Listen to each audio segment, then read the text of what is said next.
When you watch a kid's movie, they don't be actively showing people getting murked. But trust me, there are signs. Kevin McCallister is the first one to come to mind. When I was a kid, I was voting for Kevin to win. They showing us grown men trying to rob a child. So obviously, every time Kevin would drop a nuke on them, I was like, incredible. But now that I see the way he was doing the wet bandits, I realized that this little ass kid was the real villain. Especially in Home Alone 2. You've got to understand, they managed to escape prison and were now simply just trying to make some money. So they got the idea to try and rob a toy store since it's Christmas, until they saw Kevin nearby. So now they're chasing after him on some Tom and Jerry type timing until they decide it's too much work and just focus on robbing the toy store. And that brings us to the traps that Kevin set up. And you can't convince me that he wasn't trying to kill them. Cause like I said, they left him alone. But he purposely set up the traps, then went back over to the toy store and started smiling once he saw that they were robbing the place. They ain't even bothering no one this time. They literally went from robbing homes to robbing toy stores. It's still a crime, but hey, I see the vision. But Kevin still wanted to beat their ass for it. Knocked on the window, waved, and made sure to take a pic before throwing a rock to break the glass. And when the bandits ran outside, they got caught in the trap.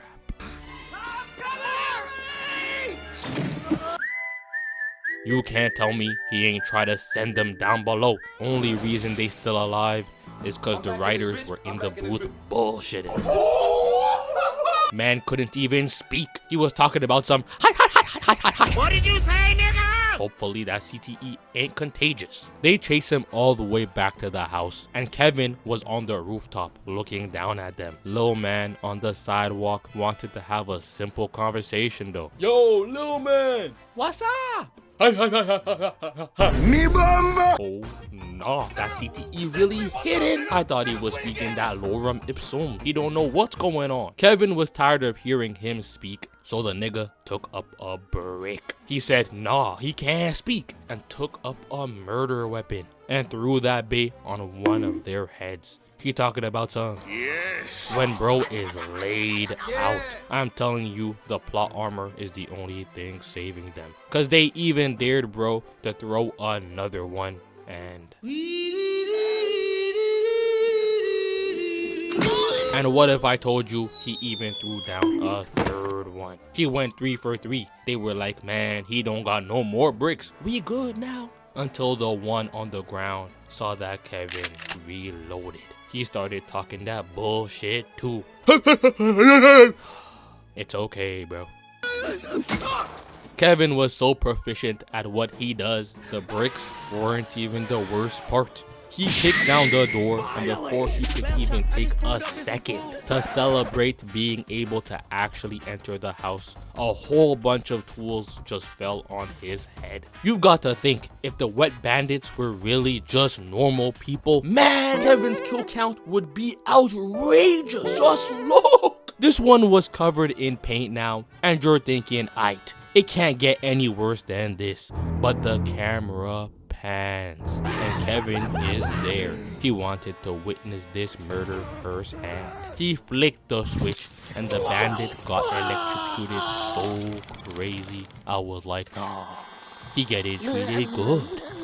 Pass me her number. My pencil also needs to be sharpened. And not to mention, when Kevin waited for them to start climbing down the rope, just to light a match on fire and smirk. He knew what he was doing. Not even Naruto could save Kevin now. He's too far gone. But what if I told you that there was a certain scientist who's just as crazy? He don't got as many crazy clips though, but the one that he has needs to be talked about. When watching Cloudy with a Chance of Meatballs, you would think that this is a simple movie about a guy who creates a machine that turns water into food. But you're wrong. You've got to ask yourself, why is it that Earl was always running, talking about some Flint Lockwood? It's cause he knew the type of being he was dealing with.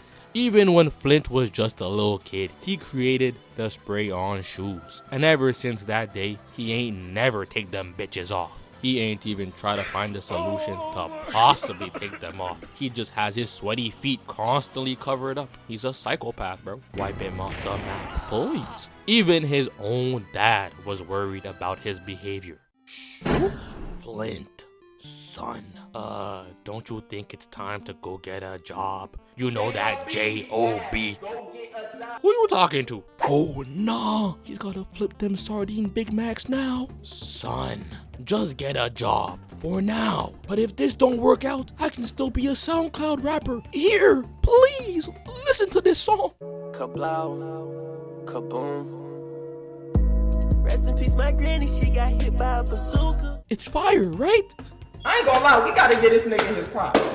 That shit was trash, my nigga. You consistently drop the trash. So after all that, I ain't surprised that Earl be trying to arrest him every second. He's a menace to people's physical safety and to their ears. Until one day, Earl came looking for Flint to ask him if he could make it rain something special for his son's birthday, which gave Flint the perfect opportunity to harm people. He made it rain ice cream. So now Earl is happy and distracted. Cal asked Flint, yo bro, you wanna have a snowball fight? And he started rubbing his hands, talking about some. Is there like a point system, or is it to the death? He wanted to make sure the coast was clear. Once he got the green light and was told he could throw the snowballs as hard as he wants, he went straight for Cal. Your dad's been pissing me off. And he wasn't done. He saw two kids and an old man and sent that man to his grave. Headshot this little nigga. You can't convince me the animators ain't know what they were doing. He's no longer with us. And this is where it gets creepy.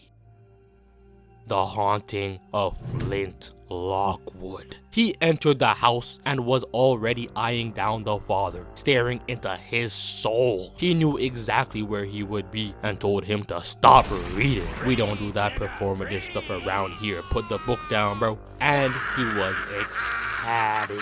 He tiptoed down the hall and was staring down this room on the left. Turned his head and looked at him. Gave a weapon to the wrong individual. He's looking in that back corner. Why? Because he knows his victims are sitting there playing. Kid was gone, arms out to the side. The daughter hid that nervous side eye, asking to be spared, but it was too late.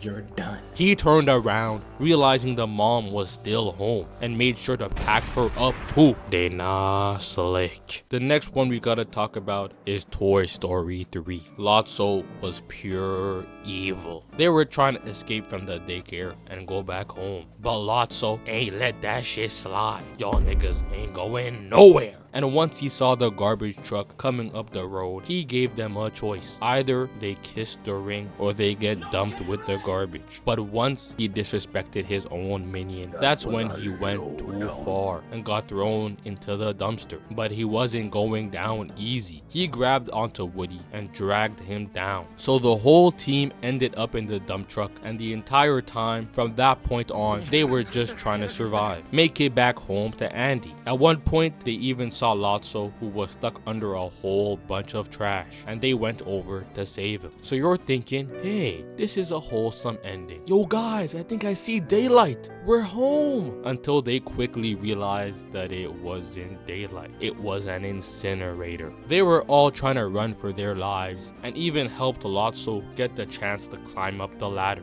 But instead of simply pressing the button to stop the incinerator, this nigga started frowning. Remember them throwback videos? Y'all niggas were laughing at my feed. He was talking to himself like, yes! They deserve to die! All of them! And just ran off without saving them, leaving them all to potentially get burned alive. There are like 9 of them too. He was trying to get that devious squad wipe.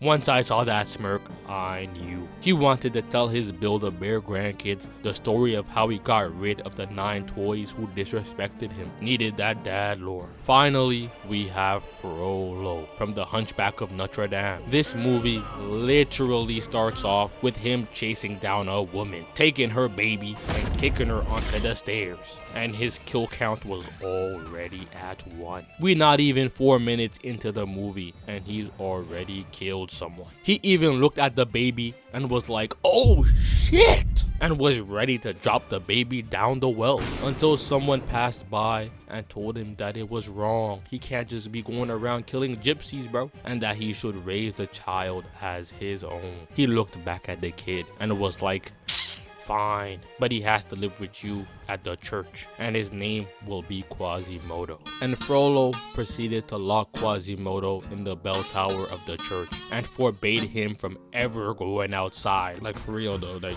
don't go outside, bro. I don't want no one knowing you exist. So after 20 years pass by, now Quasimodo wants to attend the festival they're having. So he sneaks out, but when they see him, they decide to throw tomatoes at him and embarrass him. Except for one woman named Esmeralda, who's a gypsy, and goes out her way to save him and speaks out against King Frollo. So obviously, Frollo got mad. He hates gypsies, and Quasimodo is one ugly ass nigga. And on top of that, once he saw how she was moving to escape from getting arrested, he said, nah, she not human. She one of them Doctor Strange variants. Lock 'em up. Oh man.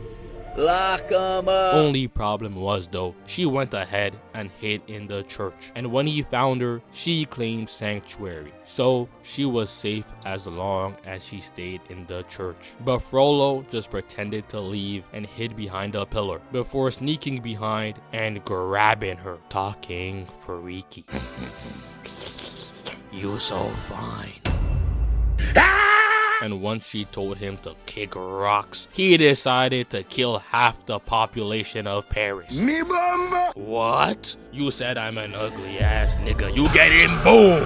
I'm not even trolling. Quasimodo helped her escape from the church, so Frollo was looking for her on that Inglorious Bastards type timing, looking under floorboards to find gypsies hiding under them. He even went to confront this nice family. Nope, sir, we just helped some travelers. Please, we ain't know they were gypsies. He said, wrap it up. Burn them niggas. But sir, I'm not gonna harm innocent people. Fine, bro. I'll do it myself. Burn them niggas. Luckily, Phoebus jumped in to save the family, but this man Frollo has some serious problems. And he continued to do worse, cause he really did burn down half of Paris. All because she ain't wanna give up the pom pom. At the end of the movie, he even had Esmeralda tied up in front of a crowd and told her to pick between being his woman or being alive, and even tried to kill Quasimodo too. Man,